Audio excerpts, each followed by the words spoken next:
Welcome to Too Many Tabs, the only podcast where a husband and wife duo sit across from each other at a table. And the husband or the wife, one of them, somebody does some research, and then they present that research to the other person aggressively, because they've opened how many tabs? Too many. And you know what I've discovered recently? What? A lot of people have told me that this podcast is the ultimate relationship test. How? Because there are people who've listened to this show for either a long time or even a short amount of time. They end up binging it, and then they're like, "Oh, I really like this, so I want to present this to my romantic partner." Okay, yep. And if that romantic partner doesn't like them, they break up. You gotta break up. You have to leave them. I'm sorry, what's not to like? What do you don't like potatoes? Too many frauds and too many scammers that we wish weren't real. Too many cons and too many spammers, and we're starting to feel like we've got too many tabs open. It's too many tabs. Remember to smile. As always, our theme song is brought to you by the wonderful, the amazing, what's his name, Mrs. P? His name was Dusk. That's incorrect. And you can find more about him at the bottom of our show notes. Also, remember to always check our show notes for all the fun announcements that we always have down there, like my live shows, how to join our Patreon, other fun things that we have going at all times. One thing that's happening right now on our Patreon. What's that? Is our topic suggestion thread. Oh, yeah, I made it live today. Yes, you did. It was live as of May 1st, and now it is out there. We'll be there till May 10th. We're going to take any of the comments down there, and we'll weigh them against other people. I'm gonna do light research. I'm gonna click around. I'm gonna see what tickles the fancies. Yeah. And things that are maybe I look at them and I go, this might be better for Alex to go down this hole. Yep. I'll send it his way. Yeah, or if the listeners themselves, when they're down there, if they want to say, "Hey, I want Mr. P to cover this versus Mrs. P," go ahead and let us know. They're like, "Hey, you got any stuff and things?" Yeah, that's for Mrs. P. Yeah, just in general, that type of stuff. And things. But with all of that, though, we have the show tickets have been going well. We have June 8th coming up for me live in Portland. Yep. And then June 13th, I'll be live in Buffalo, New York. Both of those are Helium locations. All those links, all those other fun things, they're all down there in the show notes and in my link tree and all that other fun stuff that we have floating out there. Yeah. So with that, I think we should just get into today's episode. Absolutely. What are we talking about? Okay, so it's a good point. I really should probably mention this. There's a guy we haven't really talked about too much on this podcast. It was kind of a choice. Yeah. Because people have not wanted to remember or just deal with the fact that he exists. Sometimes it's nice to take an hour or two and not think about Donald Trump. Yeah, exactly. That's the problem. But we were coming at this in a little bit of a different way, and it's because somebody asked me, "Hey, what's the deal with Donald Trump and WWE?" Well, the World Wrestling Entertainment Organization. So that's what I've done my research on. A lot of this I knew off the top of my head, but then suddenly I started to notice some parallels. What do you mean parallels? We're gonna get into it right after this quick message from our commercial sponsors. Unless you're listening on Patreon, which you can go to Pearlmania500.net, and then you can listen ad-free.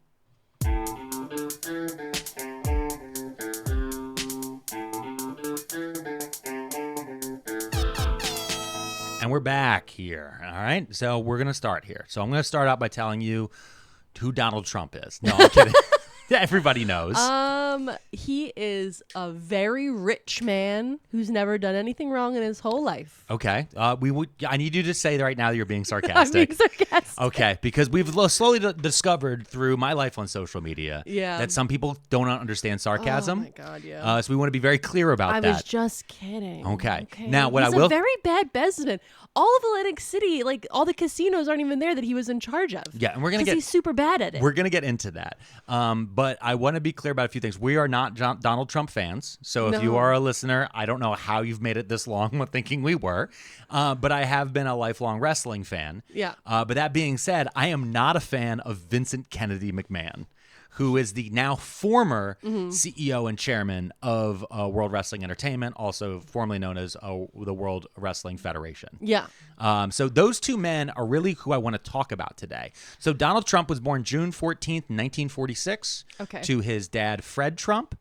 And Vincent Kennedy McMahon, also known as Mr. McMahon on television, he was born August 24th, 1945. Okay. Now, Trump was born and raised in Queens. Yep. While Vince McMahon was born and raised in North Carolina. Oh, okay. This was a big major sticking point for Vince. Vince actually didn't know his father. All right. His dad's name was Vincent J. McMahon. And Vince and Trump are actually both third generation. Carney. No, third generation self-made men. You can't be a third generation self-made man. I know. That's nepotism. Yeah, I know. That's what I'm pointing. You don't get to say that. I know that's why you don't get to say that, but that's what I'm making the point for. So both of them grew up while Donald grew up in the shadow of his father. Vince didn't know his dad until he was almost 18. Got it. There's this whole thing where he eventually meets his dad.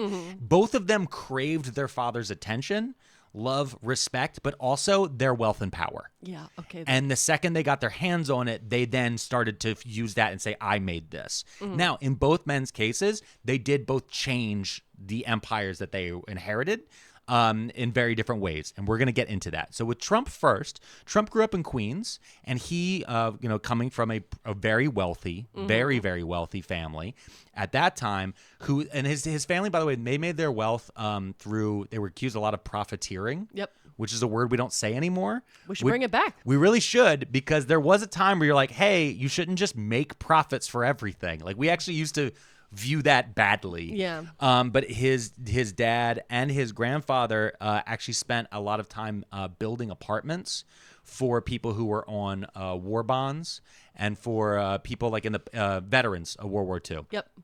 So they ran a lot of slums and things like that, especially in Queens.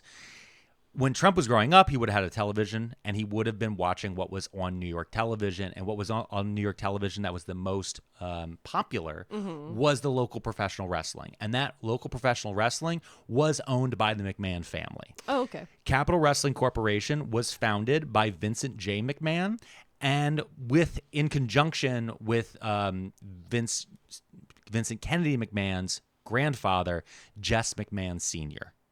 Jess McMahon. Yes. Okay. So Jess McMahon was a combination of a boxing promoter, casino owner, kind of like all this other, but he's got into wrestling as well. And eventually, Jess McMahon would leave the business to Vince Sr., and then Vince Sr. would change the name from Capital Wrestling Corporation publicly to the Worldwide Wrestling Federation in the 70s. Now, Trump would learn a lot from watching wrestling in New York. Okay. He would probably learn more from that than anything else. Oh, no. He would learn how strongmen could appeal to crowds through either their muscly actions, their choreographed entrances, sure, or their over-the-top promo speeches, most importantly. Yeah. But Trump would also pick up a thing that all McMahons were very big on doing in their wrestling shows, which is pitting racialized groups against each other by using stereotypes and personified champions. Oh, son of a bitch. So this is actually a very big thing on the McMahon side. Now, all wrestling kind of did this, but the McMahons were very big on doing this in New York, where you had neighborhoods that were broken up by race. So you have a Puerto Rican neighborhood, an Italian neighborhood, a black neighborhood, a more Protestant neighborhood. All these different groups would have their own champions. Yeah. So Bruno Sammartino was a famous WWF champion. He was Italian. And so he would fight, he'd fight the crazy Russians, or he'd fight the Irish guy, or he'd fight all these different people. Yeah. Hulk Hogan, as we talked about our Hulk Hogan episode all those years ago. He was the Protestant? He was actually, Hulk Hogan is supposed to be Irish. Yeah, he was given the name Hogan. No. Yeah. No. Oh, my God. Hulk Hogan's supposed to be Irish. Oh, my God. That is incredible. You know why? Because, okay, I'm not going into this episode completely blind. There's some things I know about wrestling, and there's some things I know about fucking Donald Trump. But one thing I know about wrestling is when they come up with a shtick and a costume, they always go so hard, and it's always so wrong. Yeah. And so when I pictured, how are they going to make the Irish immigrant wrestler, I'm like, well, they're going to make him a leprechaun. He's going to be called the Lucky Charms. Well, they've had those. But for it to be Hulk Hogan is so much crazier. Well, remember back when we did the Hulk Hogan, he went by like Terry Boulder at some point, all these different things. Like, he slowly picked up the Hulk name, and it's actually Vince McMahon Sr., it's been said, who gave him Hogan as the last name. Yeah. Just real quick update on Hulk Hogan. He's recently found Christ and was just on the 700 Club. Shut the fuck where he's up. now selling Hulk Hogan branded T-shirts. Oh my God. With Jesus, and it says like John 3:16, but on the sleeve it says Hulk Hogan. He also has a cross shirt that makes the crosses into an HH for Hulk Hogan. You know, the HH means something else on a lot of other Yes, T-shirts. I'm aware. How come? Hear me out, real quick. Yeah. Sidebar. Yeah. How come the pipeline to some type of religious grifter is so easily replicated? Why can't they come up with something new? Because it's just an easy one to do. Works. It's just so easy, and everyone who does it, I feel like, feels like they're the first one to do it. Yeah. You know what I mean? It's like they're like, oh yeah, oh no one else has thought of doing this, and then when they go to the convention and they're all like, dude, come on, you're pulling the old shucky jive. You're like, what? Like there's a, oh my God, you know what I mean? Like this is a number 3 flam flu. Yeah. You know what I, like it's you think you've created this whole new thing. So let's get back to Trump and McMahon. Okay. So like I said, both of these guys, they really wanted their dad's attention. Vince, because he didn't know his dad, but also Donald is the 4th. He's not the oldest kid. He's like the 4th kid. Oh, that really? Fred He's Trump the had. youngest? I don't know if he's the youngest, but I know he's the 4th. He got middle child. So he did have an older brother who was an alcoholic. Yep. Who drank himself to death, and Trump actually went out of his way to make sure that his older brother's kids were boxed out of Fred Trump's will. Because their dad died? Yes. How's that their fault? Because Donald said so. There's so many fucked up things when you go into the life of Donald Trump before he really blows up in everyone's face in the way he did, especially in 2016. But it's important to note that during the 80s, as Donald Trump becomes more and more and more visible to people through New York press, through television, through radio, for all these different things, he's living off his dad's wealth. When he's on Home Alone? When he's on Home Alone. Was it Home Alone or Home Alone 2? It's Home Alone 2. Yeah. Lost in New York. His dad was still alive. So technically speaking, he was still working for his dad. Yeah. He eventually would take over what would become the Trump Organization, which is now in the middle of being shut down by New York State. Yeah. But what he did was starting in 1968, Donald Trump started working for his dad's businesses. The Ultimate Nepo Baby started Nepo Babying. And so he started working for him.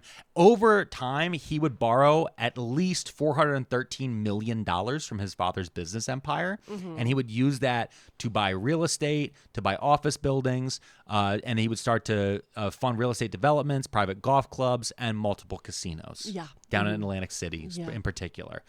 At that same time, in the 80s, Vince McMahon had now linked up with his dad. He had married his wife. He had tried a few different ways. Wait, he married his dad's wife? No, he married his own wife, Okay. Linda McMahon. They had their first kid, Shane, and then later Stephanie. And during that time, Vince kept going to his dad and saying, I want to be involved in wrestling. I want to be involved in wrestling. Like, I want to take over the business. And so finally, Vince Sr. offered Vince McMahon Jr. a deal. He said, if you can pay $1 million, I think it was like over a year, you have to pay this and you can't miss a payment. If you miss a payment, I get to keep all the money you've given me. Oh my God. So it was forced him to basically go into hyper debt, all this stuff. But Vince Jr. does it.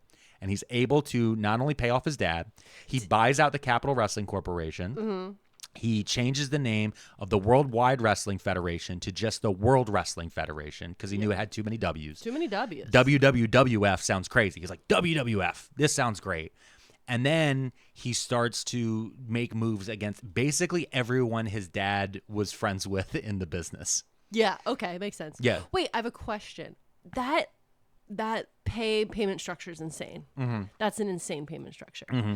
And it's almost like gambling because it's like there's this shot that if you miss one, you're gonna lose it all. Yeah. Did he pay his dad in envelopes in cash each month? There's a few different ways it's been put, but it feels very much like that because there's also the thing you have to remember. That's what that guy said. The guy you did the financial guru guy. Oh, yeah. That's his whole thing. Because people started emailing me about it. Oh, okay. He would tell people that they had to put all of their money in envelopes. And so, there'd be, their grocery money. You have, $40 for groceries. And they put it in an envelope, seal it, and it's this is groceries, and this is what you take to the grocery store. Ramsey. Dave Ramsey. Yeah. And so, a lot of people had emailed us after that episode and were explaining to me that they grew up, and their mom would go to the grocery store, and she had a white envelope for groceries, a white envelope for like the utility bills, and you go pay PGW in person. Gotcha. That's a way of budgeting. That's a physical way of budgeting. Yeah, which does work for some people. I started picturing him showing up to his dad. No. This is with more this little envelope. No. This is more mafia. Yeah. Okay. This is more like, because one of the other things that he had to do is Vince Jr., Mr. McMahon, had to keep on Vince Sr.'s closest cronies in the organization. So there are certain guys who were then had a job for life and officially were going to be on the payroll forever, who were going to just like always be there. Yeah. And they didn't have much power anymore because Vince Jr., really, little Vinny really ran everything. Yeah. But there were guys that were still involved. But to get Vince Sr. out and to give him the crown, he had to make these payments every single month. That's so funny. And it's like a crazy payment structure and everything. Now, part of this is it's twofold. One, Vince Sr. did not want to give up the business. Yeah. Number two, he didn't want his son in it. He was like, I don't want this for you. This is like, I did this so you could go have a good life. Like, you should go do something different. Because you just said he wasn't in his life. He wasn't in his life, but that from all reports, that actually kind of weirdly isn't his fault. When his dad found out about him, his dad didn't know he existed. Oh, okay. So it's like a weird back and forth. And there's Behind the Bastards, there's a 6-part episode on Vince McMahon that goes into so much fucking detail, and we're not here for that. Okay. We're talking about parallels. Yes. Parallelograms. And that's the parallel, though, is you have two guys who are rich. They're in rich families who have to do stuff to be able to be like prove themselves before they can take over the entire empire. Yeah. And so in Vince's case, it's much more cutthroat and actually makes him a good businessman. In Donald's case, it's handed to him constantly. And in fact, they've done studies over the years. If Donald Trump had just taken all of the money he was given and just put it into a fucking mutual fund, he would have more money than he ever has now because of how many failures he's had. It's so many. Donald Trump is like a constant, consistent failure. Oh my God. So it was in 1988 that these two men finally meet. Okay. All right. All right. So until 1980, like they like knew of each other, but like until they really have a definite connection. I'm picturing the building in Die Hard with like Yakatomi Plaza, the glamorous room in Yakatomi. Like that's how I picture them meeting. Yes. Yeah, in that room. It's not quite like that. So in 1987, WrestleMania 3 happens. Okay. Now WrestleMania 3 is very important in the history of wrestling. It's Hulk Hogan versus Andre. It's in the I think it was the Silver Dome. There's a big deal. It's a massive audience. It was like the height of wrestling in the 80s. Okay. Is this moment. WrestleMania 4 is in Atlantic City. Okay. And it's at the Atlantic City Convention Hall. Yeah. But before it happens, Vince meets Donald and they come together and cut a deal to basically have the Trump Plaza is going to be the sponsor of WrestleMania 4. Sure. So even though it's not being held at Trump Plaza, yeah, you wouldn't know that if you watch WrestleMania 4. Even though it's in the convention hall, it's next door. Yeah. This is actually a public building. Yeah, it still exists at the end of the train. Yeah, it still exists. It's still there. Oh, not Trump Plaza. Not Trump Plaza. Trump Plaza's gone. But I'm saying the convention center itself, it's a pretty big venue. It holds like almost 20,000 people. Yeah. That's still there. Yeah. But that is just happened to be next door to where Trump Plaza was. So they put all the signage up as WrestleMania 4 from Trump Plaza. Because all of the media events that happened around it. So when they'd come in, they bring the wrestlers, then we do a media scrum, maybe a meet and greet. You set up a store to sell T-shirts and merch. What does the word scrum mean? Scrum is when you have just like especially like after a football game, right? Mm-hmm. And you have all the media sits there in chairs. Yeah. And then a guy comes out and like sits down. Yeah. And then like, hey, Chip, how come you guys didn't win? We got to play harder. Yeah, okay, that's that's scrum. Called a scrum. Yeah, okay. That's called a scrum. Or you also have them beforehand, too, of just like, hey, what do you guys expect to happen at this fight? Oh, I think I'm going to go out there. I think I'm going to beat them up. Okay, cool. And that's kind of what they would do. So they would shoot. All the local media would come out, international media, all this different stuff. Also, it was a way to push people. WrestleMania used to do these massive packages. I don't know if they still do, just because of how big it's gotten now. But back then, you had an all-in-one inclusive trip. Okay. So all you had to do was get to Atlantic City, and then you could pay WWF or Trump Plaza, and then you would get your WrestleMania ticket. You would get to go to the access to go see all the backstage stuff, and you would get dinners and transportation and you get a hotel room. All of it would tie together and be like, oh, that's $500. Now today, like a WrestleMania ticket's like $1,000. Yeah. For like a good seat. Anyway, doesn't matter.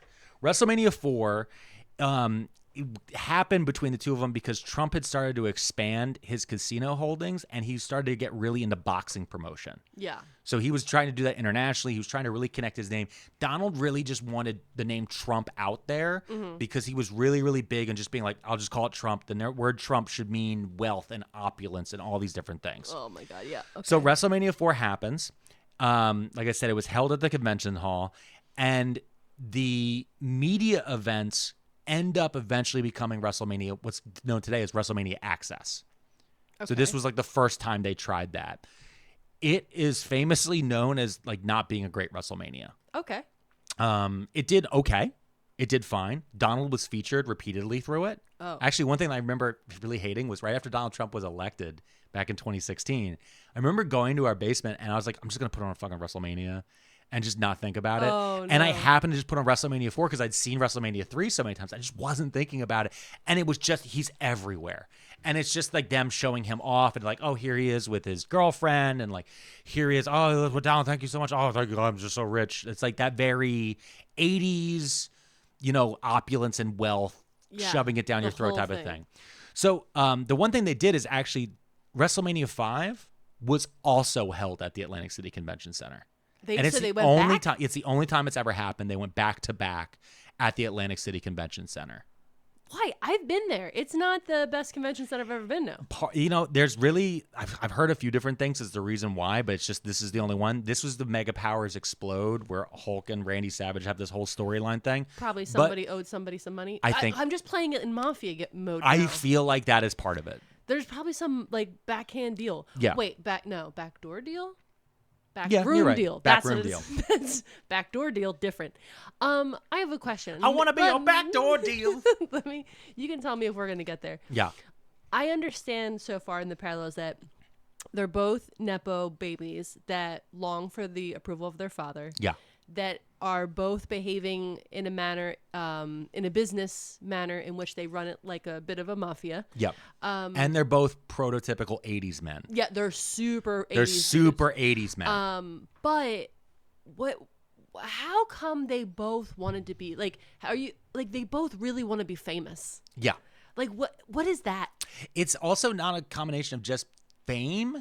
It's also a combination of they want to be seen as strong and big. And part of that is growing up watching wrestling. Yeah. And taking away a different message because the wrestling from those ages was a lot more macho. Yeah. In like a lot of really crazy ways, in like that toxic masculinity. Mm-hmm. There wasn't like nuance, like I said. Yeah. Even though like wrestling doesn't have a ton of nuance, there's still like a little bit of nuance every now and then. You're like, there's a little, there's my nuance. All right, I'll see you in 3 more weeks. Like that's how you feel when I watch wrestling. But the other part of it is neither of them got respect from the people around them. So Vince was a bastard who grew up in North Carolina, like a literal bastard. Yeah. Like he didn't know who his real dad was. He had a really hard life down there. He was considered a redneck. He was spit on by like a lot of people. And like he was always felt like he was an outsider who deserved respect. Okay. That's Vince McMahon. Yeah. Trump was considered new money in New York. So his dad is a scumbag, slumlord. Slumlord. It's a slumlord. Yeah, his dad's a scumbag slumlord. And so when Trump goes to like, of Drexel or to he went to Penn. Yeah, went to Penn. He didn't finish. Yeah. But when he goes to these places with the other upper crust, with other people who have the same amount of money as his dad, everyone's like, you suck. Yeah. Like, you're not rich like us. You're a different type of rich, and that doesn't deserve respect. So Trump and Vince, when they get money, they both learn how to show money off to poor people so poor people think they're cool. Got it. Okay. Does that start to make sense? Like, Because they're both the poor man's version of a rich person. Yeah, exactly. It's shiny. It's gold toilets. It's blonde women. Yep. That are buried in golf courses. Yeah. No, there's a lot of that. I mean, there's so much of that there where it's wanting dad's respect, but it's also wanting respect from an audience of people that you hate. Like, a lot of it is just like they both just would get so enraged when they would see, a Jamie Dimon or a Goldman Sachs person, or just like, the average person who's going to Neiman Marcus in Manhattan. Yeah. Like your average New York socialite, like these guys want to fucking run him over with a car. Because they weren't given that, like, oh, you're cool when they were 19. Yeah, okay. We're just holding a lot of grudges and taking it out on everybody else. Yes. In fact, you're going to take it out on millions of people. Oh, just think. If we would have invested all of Dad's money in the therapy, where we'd be. How about that? You know what? Maybe they should have taken up painting. Anyway, in 1989, right? That's when WrestleMania 5 happens. It goes fine. Again, it's fine. It's all right. And then that's kind of it for these two over the next couple of years. Like there's times where like Trump would pop up on like programming or a pay-per-view as like a celebrity in the crowd. Yeah. And there's things like that, but they really don't like touch. They're not best friends. They're friendly. No, but they're not best friends. Yeah, I mean, they're both such weirdos that neither of them really have best friends, and so that's why like by default they're best friends.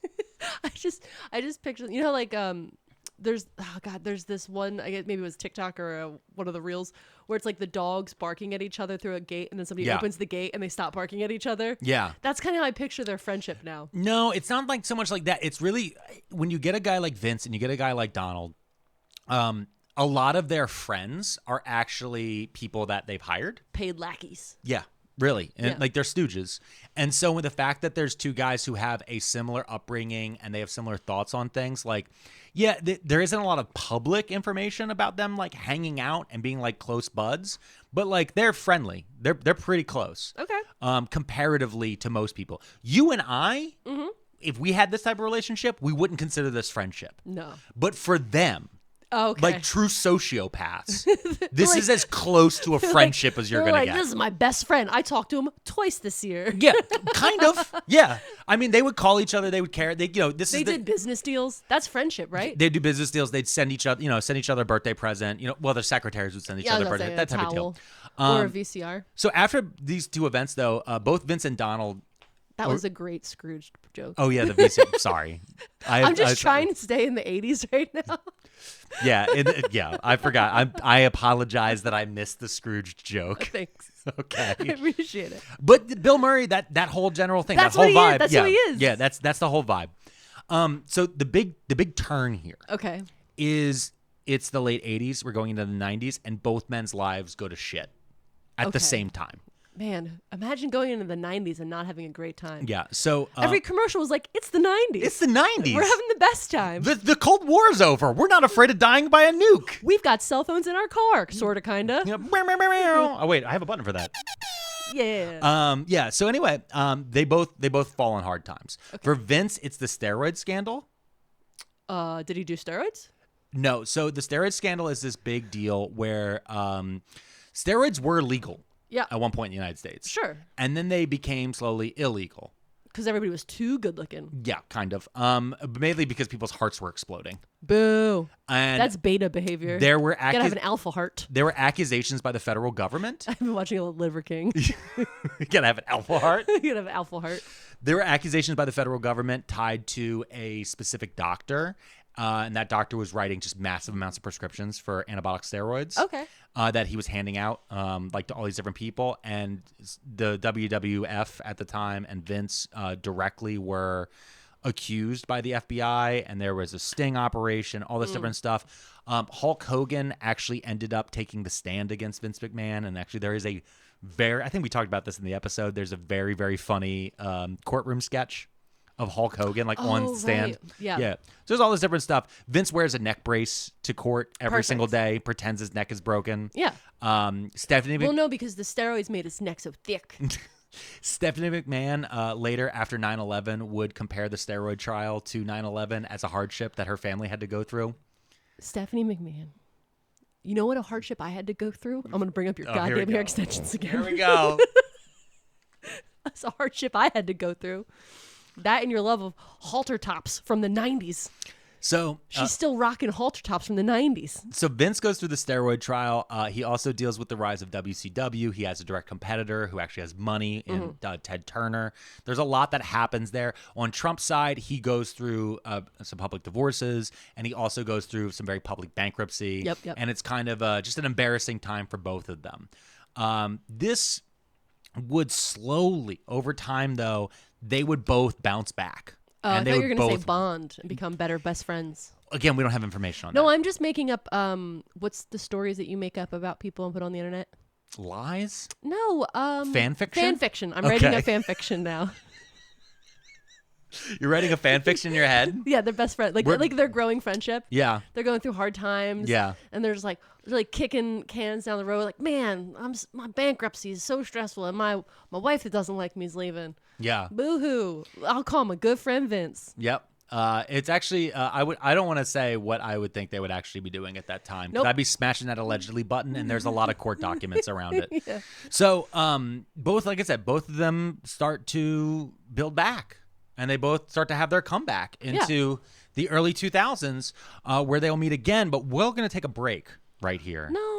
Yeah, we're going to take just a quick break. But I want to hear about their golden parachutes provided by their family, and just the inherent ability that if you have money and even if you lose it, you'll still be able to get it back. Yeah, well, we're going to get into that. Okay, cool. Yeah.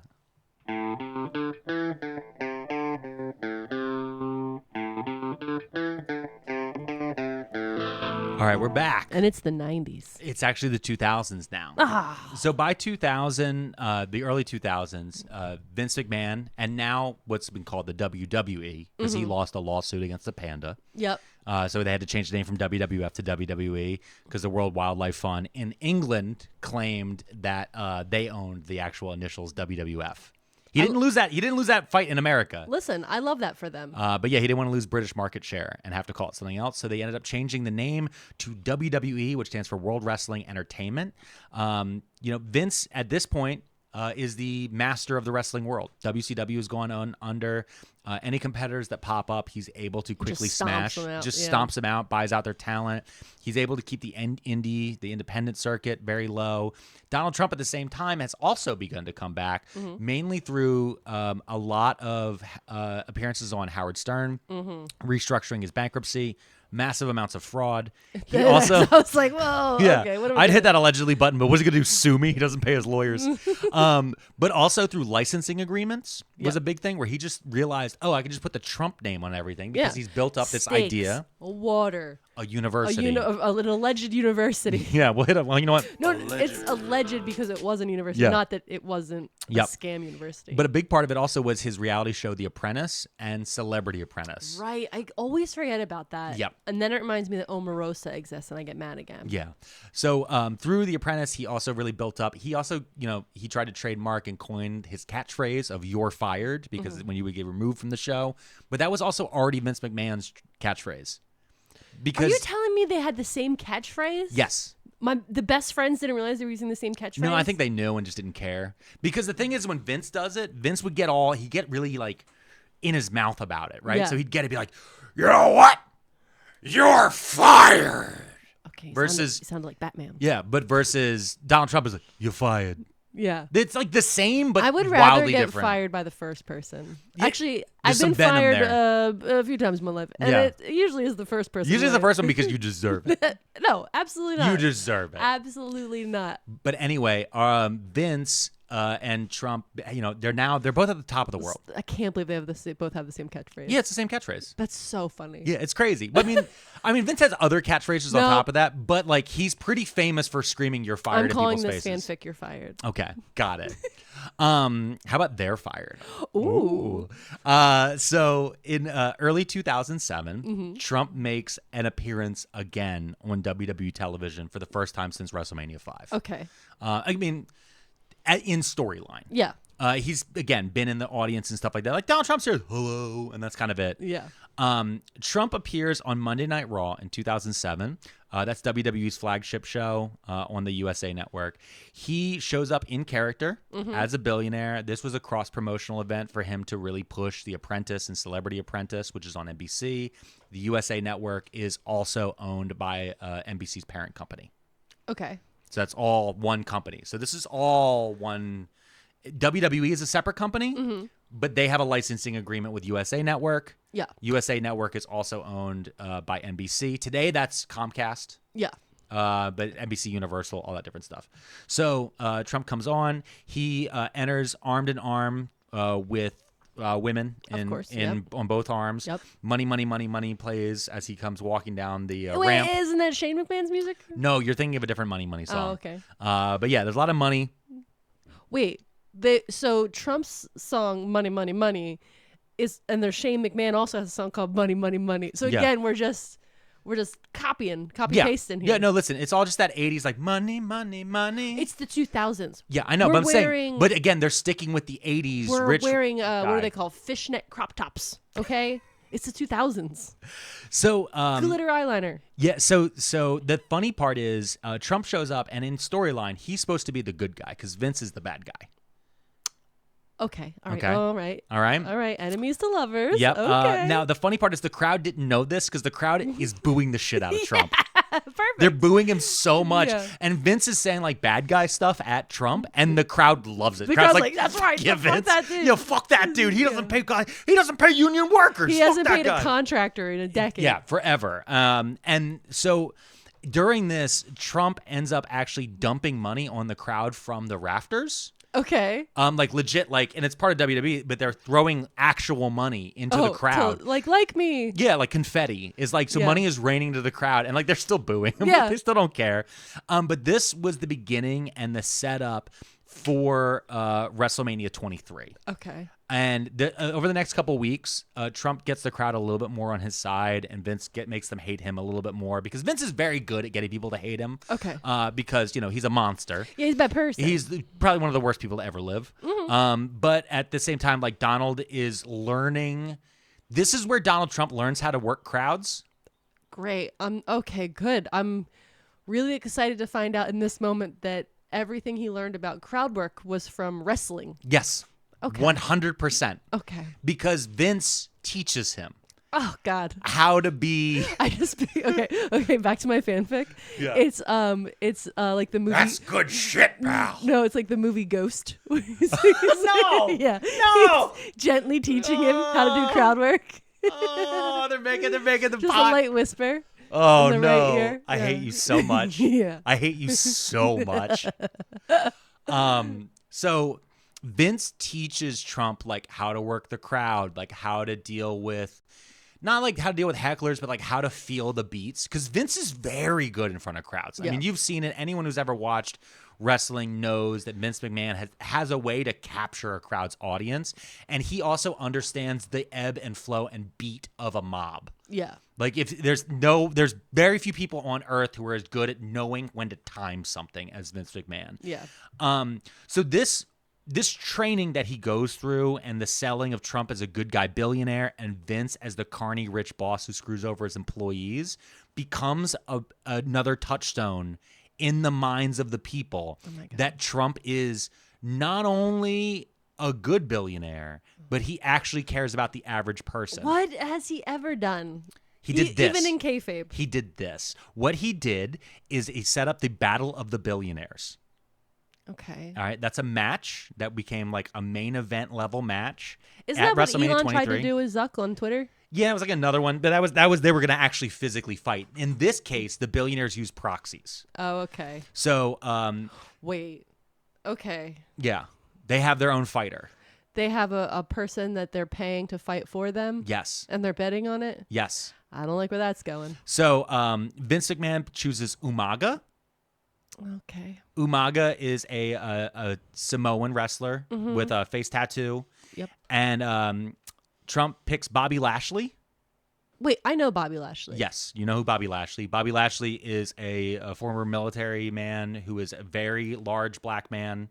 Yeah, and this is what I was afraid where we were going on this one. Yeah. Bobby Lashley always looks like a Ninja Turtle without a shell to me. Because Yeah. he's so muscly in his shoulders that it looks like one of my little He also action doesn't have figures. eyebrows. Yeah, it like looks like one of my little action figures when I was little. Just like all shoulders. Yeah. And I'm like... So you have these two rich billionaires pitting two minorities against each other for their entertainment. Yep. What was on the line was each billionaire's hair. Okay. Whoever loses the match will have their head shaved because this is a hair match. This is such billionaire behavior. Yep. Like, okay, the good billionaire, not Carnegie building libraries and museums. Nope. Not good. Not good. And the only way to see this is to pay for it. Got it. Okay. To make them even richer. The special guest referee and enforcer. Yeah. Stone Cold Steve Austin. Perfect. Yeah. Now, this is a WrestleMania, so of course the guest has to win, and that's pretty much the story of almost every WrestleMania or major WWE pay-per-view event where you have a special guest. I mean, shit, Snooki won at a WrestleMania. Well, I've seen Snooki take a punch to the face, and I believe that she could handle herself. Snooki actually had a very decent WrestleMania match, as did Bad Bunny, and unfortunately Logan Paul. So with that, Lashley wins. Mm-hmm. Trump and Lashley and Stone Cold Steve Austin shave Vince McMahon's head in front of a massive audience while people cheer. Okay. Austin then shares a beer with Donald Trump, and then he gives Donald Trump the worst Stone Cold stunner ever seen on television. Because he's afraid of hurting him?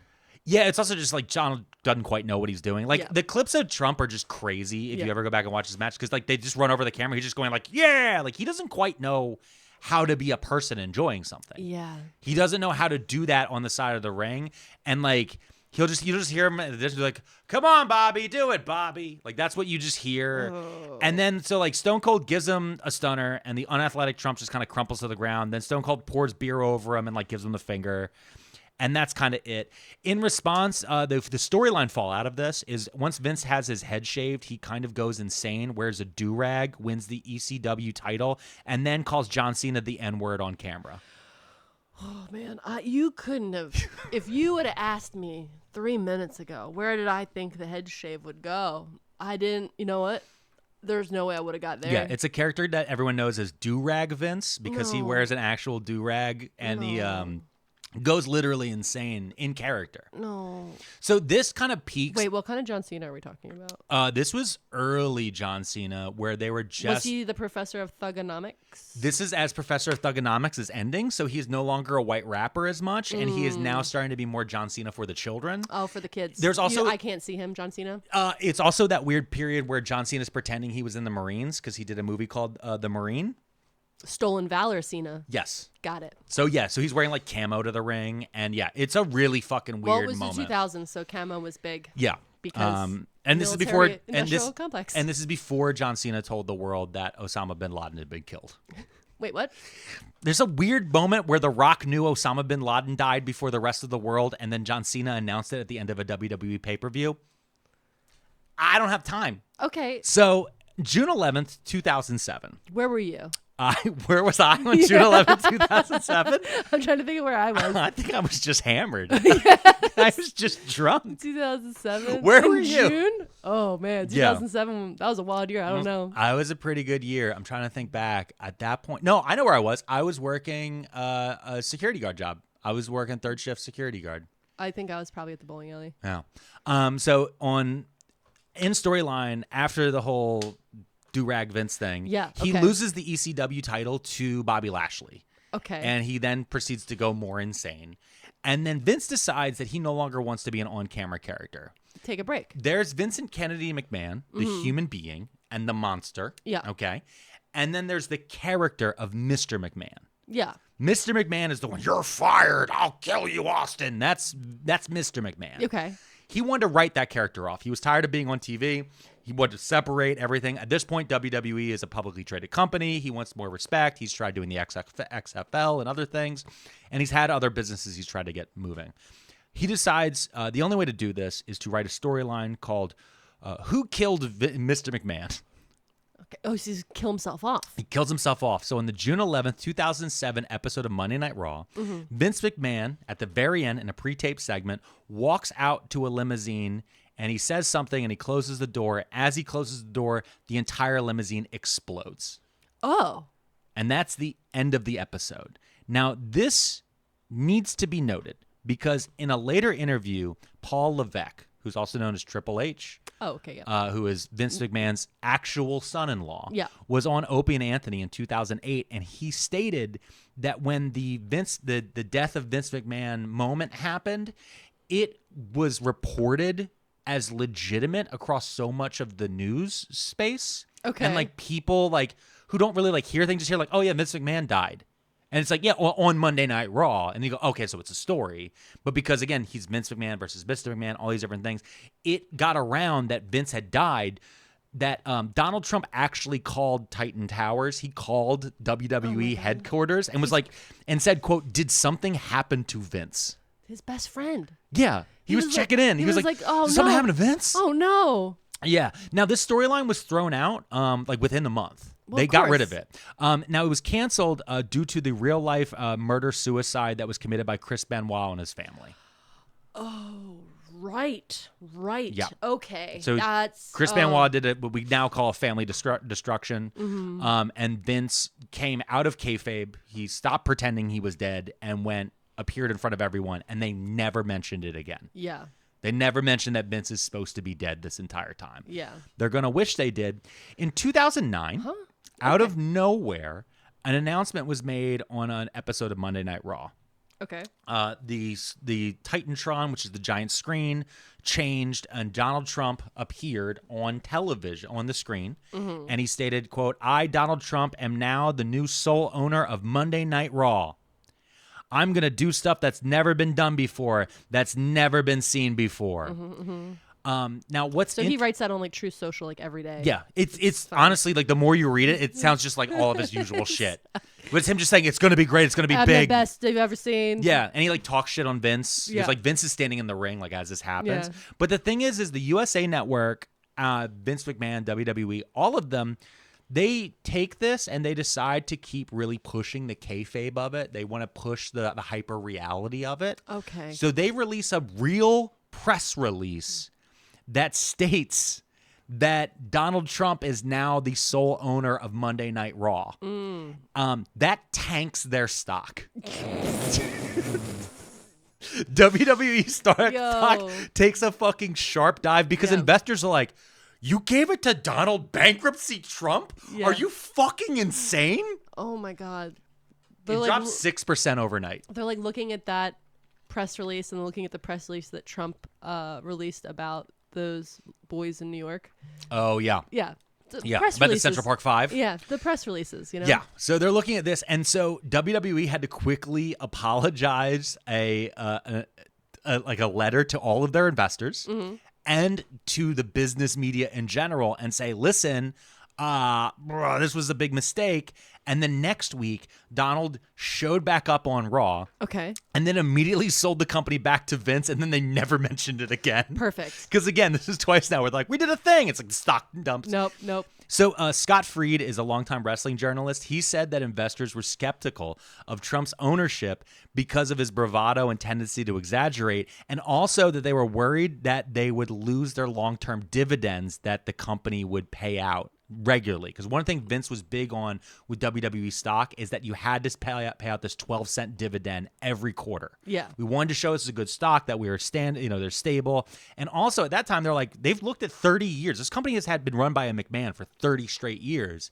And suddenly overnight, it's Trump. Like that scared the shit out of people. Yeah. Now, on the McMahon side, in 2010 and 2012, Vince's wife, Linda, ran for the United States Senate in Connecticut as a Republican candidate. She got crushed both times.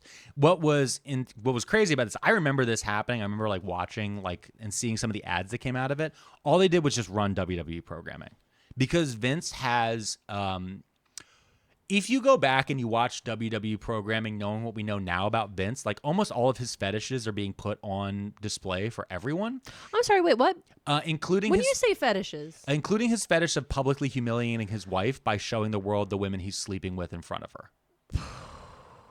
Okay, I didn't know you were gonna go. Okay. Yep. And in one segment, there was a famous scene where Linda McMahon is pretending to be, in 2000, they had a thing called the Battle of the McMahons, McMahon in every corner for WrestleMania 2000. Vince had Linda in kayfabe, again, she's pretending to be in a coma, sitting up in a chair in the corner of the ring, while Vince McMahon has a female wrestler named Trish Stratus that he has been openly having an affair with in storyline. Okay. She's crawling around the ring, barking like a dog. Okay. Linda then gets up and kicks Vince McMahon directly in the testicles. Well, okay. Her kicking Vince in the testicles is used in repeated attack ads against her, and she loses both races in Connecticut pretty handily. Connecticut also is very much a blue state since she was running as a Republican, but it was more of a purple state then. Okay, hold on. I feel like if I saw an ad, and in the ad, a woman was kicking Vince McMahon in the balls, I'd be like, I'd vote for her. It's also one of those things where they also played up all the other horrific things that WWE had shown over the years, specifically aiming at the Attitude Era. They showed Trish Stratus walking around like a dog. And they were like, well. Yeah. And the bra and panties matches and a bunch of other different stuff that Vince had done over the years. It's also should be noted that like around 2010, 2012 is around the time when Vince started to pivot things into the PG era because of this. Yeah. So WWE specifically was like, you can't curse anymore. You can't do the suck it's as much. Yeah. They used to yell suck it all the time. There's a bunch of different things that they were like, we gotta tone these things back. And part of that was to make We're trying to make more money. Yes, to make the company more palatable so they could get better rights deals. Yep. Also so they could get with better companies for toys. Yep. But also he saw how much this hurt Linda and her chances. What are you pointing to? The toys. Oh, yeah, the toys I have up there. So in 2013, Donald Trump was officially inducted into the WWE Hall of Fame Celebrity Wing. Okay. They have a celebrity wing? Yes. Was there any celebrities in there before he got there? Yes. Oh, okay. So like, there's like, I think Sylvester Stallone's been in there. Oh, gross. Arnold Schwarzenegger's been in there because okay. they've done stuff directly. Kid Rock's in there. Okay, this is. I was like, well, it's not. It is that bad. It's now they don't really do the celebrities as much. Part of it's because of Donald Trump because he's still officially a WWE Hall of Famer. Yeah. Okay, so they induct him in the Celebrity Corps. Yeah, and so I'm going to read you. This is the final paragraph on WWE.com's Hall of Fame entry for Donald Trump. Okay. You ready for it? Yeah. After trading in his favorite television catchphrase, "You're fired," for a national promise to make America great again, Donald Trump won his first presidential campaign against key contender Hillary Clinton and officially took the oath of office on January 20th, 2017 to become the 45th president of the United States. The first time in history a WWE Hall of Famer would ever hold the distinguished title U.S. Commander-in-Chief. Oh, God. Do you like the implication? The first time. Yeah, it's going to happen again. That's cool. Yep. Oh, God. So that's 2013. He joins the Hall of Fame. 2014, by the way, Linda impressed so many people with her runs for Senate twice that she became a Republican mega donor. Yep. And she gets really tied into the Republican infrastructure in sorry, general. wait. She impressed people with her run, or she's a mega donor and can throw money at stuff? Yes. Okay. It's a little bit of both. Well, she impressed people that she is a business person. Okay. And they're like, hey, well, you can do business, but also you're rich. Yeah, okay. And you don't mind like losing terribly twice in a row in the U.S. Senate. They're like, hey, do you mind being completely eviscerated and humiliated on TV? No? Well, have I got just the campaign for you? And that's why Linda donated $6 million to Super PAC supporting Trump's 2016 campaign. Fuck, $6 million? Yep. For her $6 million, she was appointed a cabinet-level position in the Donald Trump administration. So rich people are so wild because, like, when we go to get jobs, we're like, I got to get a job so you pay me. But rich people are like, no, I'll pay you to do this job. Exactly. So she, her cabinet level position was she was appointed to lead the Small Business Administration. Sure, because she knows a lot about small businesses. She actually does. And what's actually strange is Linda McMahon is probably one of the few members of the Trump administration where people have said, like, she actually did a good job. Really? Yeah, because she knows how to run a business. Okay. I mean, listen, Linda has been a major part of WWE her entire life. Yeah. She, with her husband, who's voraciously cheating on her publicly as much as physically possible, they lived through so many scandals, so many different things, and were able to keep constantly righting the ship. And also, they've never missed payroll.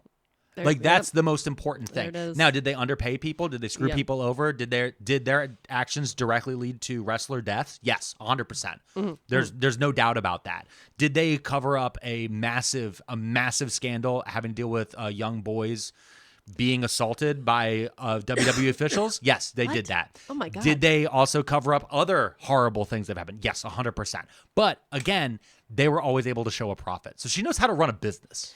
Okay, she's a businesswoman. I don't think this. When they talk about the girl bosses, I don't think this is what they're talking about. Oh no, she's a gatekeep girl boss gaslighter all fucking day. Okay, that's 100% Linda absolutely McMahon. Order those going. Okay, Allegedly.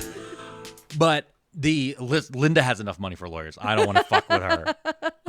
But with In this case, from 2017 to 2019, she was in charge of the SBA.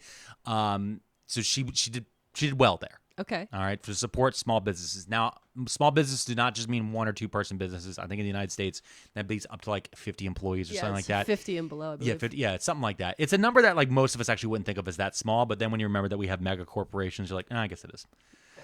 So she served there to 2019 when she stepped down, and Linda became the chairwoman of the American First Action Super PAC for Trump's 2020 re-election campaign. Okay. All right. As of 2021, Linda was the chairwoman of the board of the America First Policy Institute, which says its goal is to, quote, conduct research and develop policies that put the American people first. I don't know what that means. It's just racism. Oh, okay. Yeah, it's just racism and graft. It's like tied to Project 2025 and like all that other side of things. Okay. America First is also just like an incredibly xenophobic, isolationist policy that Donald Trump has pushed along with a lot of other like terrible people. But again, Linda just likes being around. She likes being a part of something, and she's often seen at Mar-a-Lago and other different places. She's never denied her connections with the Trump administration. And her love of Donald Trump. And in fact, actually, there's a picture of the entire McMahon family with Donald Trump in the White House. Trump sitting behind the desk there in the Oval, and all of the McMahons hunched over. Yeah, all the McMahons are there with Vince on the end, Triple H and Stephanie and Shane, and all of the grandkids are there. It's all of them. So they're all what you would say complicit. So now, as you know, Trump was forced out of the White House by voters. Yeah. And then he attempted to take over the country in an unsuccessful coup. What? Vince had something very similar happen. I heard that they were having a party. No. I heard. Vince had something actually very similar happen. People climb the walls trying to get in. No. With the zip ties? Vince was forced out of WWE by the vote by the board. Yep. Of WWE. Mm-hmm. It became public knowledge by a Wall Street Journal report that Vince McMahon had agreed to pay out over $12 million to 4 separate women over the last 16 years to suppress allegations of sexual misconduct and infidelity using company funds. Yeah. This was important because he had screwed up the accounting paperwork that went for his public company that went towards investors. Listen, you got to stick to your accounting when you're paying off Stormy Daniels. Yeah, exactly. Oh, wrong one. Wrong one. Exactly. Sorry. Yeah, he literally was taken down for the exact same thing Trump was taken down for. The difference, though, is that also, just because of their parallelness, I've now decided that they're twin flames. Okay, they're twin flames. What does that mean? It's like it's gonna be part of my fanfic. Okay, I don't like this. Here's what's crazy: is Vince literally is a billionaire. Yeah, he could have paid. He has $12 million in change, like in his couch, but he still is so cheap. But at Vince, even though it was a public company, he also was just so used to raiding the piggy bank there, that he could just pay off these women. Vince was forced out of the company. Mm-hmm. His daughter Stephanie became co-CEO. She's so rich. She has bad extensions. She could afford better hair, is all I'm saying. I'm just bringing it up for the third time. So she and Triple H, her husband, Vince's son-in-law. He's lame. He rides the weird motorcycle. They become bigger in the company. But then out of nowhere, Vince somehow returned. Vince shows up one day because he actually never lost his he had shares that had more control of the company. Yeah. So he had like 51% control, so he could just change the board whenever he wanted. It was like Succession. Yeah, 100%. So he showed up and he fired the board. Yeah. Stephanie just is like, yeah, I guess I'm leaving. And like she vanishes. Mm-hmm. Triple H stays. But Vince shows up and he announces that after he does all this boardroom coup, that he's going to sell the company off in a merger. Yeah. And he merges WWE with UFC, and they form the company TKO. Yep. And then that becomes this mega organization. Yep. And Vince is still on the board of that mega organization. Then another lawsuit becomes public because it comes out that one of the reasons why Vince left was to deal with one person in particular who he was had signed an NDA and was promised them a $3 million payout. Mm-hmm. He paid that person $1 million, not $3. And then went back to the company. So Janelle Grant publicly listed her lawsuit against him in a 63-page document. In that, it is, I'm not going to go into the details of it, but it's horrific. Vince is being accused of human trafficking, among other things. Vince McMahon immediately pulled up stakes and vanished, and then he sold off all of his shares of TKO. And now, for the first time in decades, actually almost a century, the McMahons, via Vince, are no longer in charge of the WWE. And this is around the same exact time that Donald Trump was found civilly liable for sexual assault in his trial at the same time. Wow. Yeah. Like, I know in the beginning of this episode, you were like, I'm going to show you you're like, I'm going to show you some parallels to these two people. Incredible. Like, how similar. Yeah. Behaviors, patterns. And part of it, I wonder, too, is like whether or not are they feeding off each other in some of this shit? Because they are still friends. And in fact, now that Vince is free, because he doesn't have WWE, he doesn't have those responsibilities, apparently he's been hanging out with Trump more. Oh, and that they still regularly chat. They go on vacations together. You know, Vince will go down to Mar-a-Lago. Vince loves being in Florida. Trump's always in Florida. Both Vince and Donald only follow 50 people on Twitter. And they are the only two people that each of them follow. Oh my God. They are best friends. Yeah.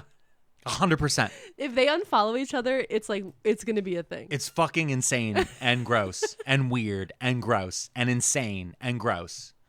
But the thing is like both of them have had such a stranglehold on American culture. Yeah, they have like a weird pull in the zeitgeist. Yeah. Because it goes back to that they're a poor person's version of rich people and powerful people. Yeah. And it's like you gotta move silently like a G in lasagna. There are way richer people and they're way more powerful people and you'll never know their names. Exactly. They move silently. Yeah. Yeah. And those people end up going on for generations. Yeah. Versus a Trump flames out, versus a McMahon flames out. I mean, Vince is still worth like billions of dollars. Yeah. Donald, I think now in more recent reports, people believe he's not a billionaire anymore, but he still has millions of dollars. Like these guys, in all these cases, what's crazy about it is the fact that they could just, you know what it is? They just keep selling merch. No, what it is they should just go sit on a fucking boat. Yeah. They're both old as fuck. Just go retire and leave the rest of us alone. Yeah, they're both in their late 70s. But the thing is, in both of their cases, they're also both workaholics because of this weirdness that they have of wanting to be seen as important. So if they can't just relax. They can't just go sit by a pool and play with their grandkids. Yeah. They have to be seen. I mean, in both of their cases, like I said, they're both serial cheaters. They both have accusations of being involved in murders. Like there's all sorts of crazy shit that has gone on with them. And so like, yeah, like when I was first brought this topic and someone was like, what's Trump's deal with WWE? I was like, oh, that's interesting. I was like, as I started putting it together, I was like, fuck, dude, it's like it's just two photocopies, just sucking and fucking back and forth forever. I don't know. Is that what twin flames mean? Yep. That's part of the sucking fanfic. and fucking. No. But yeah. Well, thank you. I don't know, man. I don't know if I really learned anything that's useful to me. I learned a lot about myself. Yeah, you learned a lot about yourself. Well, you know what it is? What's crazy is one of those things where I've always known Vince McMahon was a bad guy. Yeah. And part of the way he hid in person was by being a bad guy. By playing a bad guy. Yeah. So you would think like, oh, he wouldn't do this if he was actually doing it. And then like that's like hiding in plain sight. And it's very similar. Trump did the same exact thing. And yeah, there's a lot in there of how much of American culture is wrestling and is pro wrestling is crazy. And it's classism that denies us from acknowledging that. Yeah. And that's kind of it. Wow. Yeah. Well, thank you for your... We're not done. We're not done? No, we have Patrons to give shout-outs to. No, but I mean about this specific topic. Yeah. Thank you for bringing this to my attention. You're welcome. I am not going to sleep well tonight, and it won't be because of little baby. It'll be because I'll be up thinking about more parallels. Of these two guys? Yeah. And about how they come together and on people. Yeah, it's... well, I didn't like that sentence. That sounded weird. I didn't like that sentence. All right, you know, let's just thank our Patreons. Let's just thank our Patreons. Pearlmania, Pearlmania, Pearlmania, Pearlmania. Pearlmania500.net. If you want to join our Patreon, you can always do that by going to Pearlmania500.net or Patreon.com/Pearlmania500. Mrs. P, we got quite a few people we're going to give some shout-outs to this week. Let's go. Let me go ahead and get these pulled up here. Now, I do have, listen, if you're first time ever listening to us talk about these Patreons, you guys will know.